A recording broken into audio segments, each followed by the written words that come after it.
Imagine standing 400 feet above freezing, churning water. The wind is screaming. No safety harness. One slip, one gust, and you fall. All around you is a massive, unyielding skeleton of raw steel, and you are just fragile bone and tissue climbing through it. For the men who built the Sydney Harbour Bridge, these conditions were the standard requirement for a Tuesday morning shift.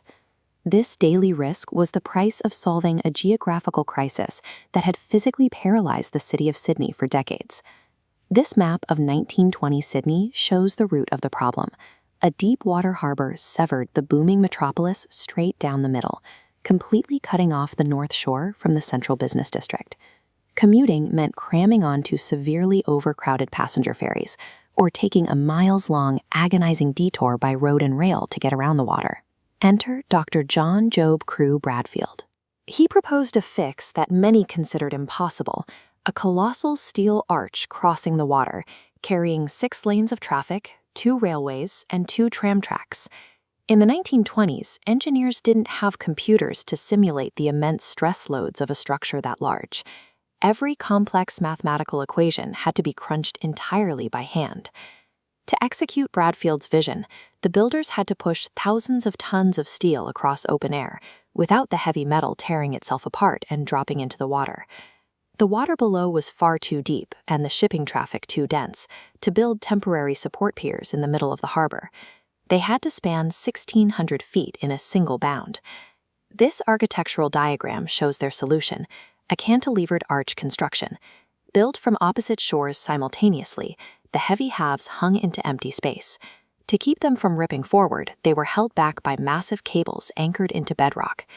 This is what that looked like in practice.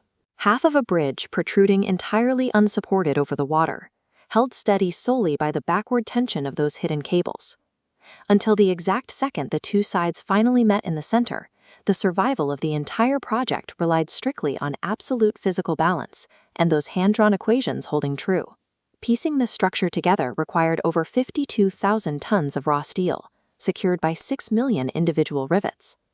Fastening them required a highly specific routine. A heater boy baked a steel rivet in a furnace until it was glowing white-hot, then used tongs to hurl it through the howling wind to a catcher waiting on a high beam with a metal bucket. By the late 1920s, the Great Depression had hit Australia with devastating force.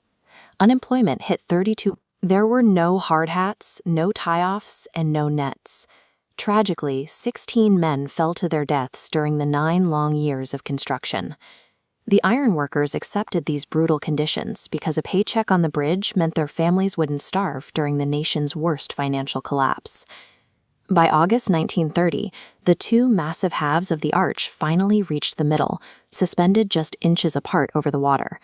But joining them was a delicate science. This diagram demonstrates thermal expansion. The steel structure naturally swells under the hot sun and shrinks in the cold, making immediate, precise bolting physically impossible during the day. The engineering teams waited for the dead of night.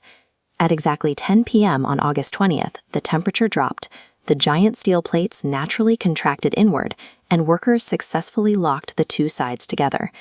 They had bridged a 1,600-foot gap over open water.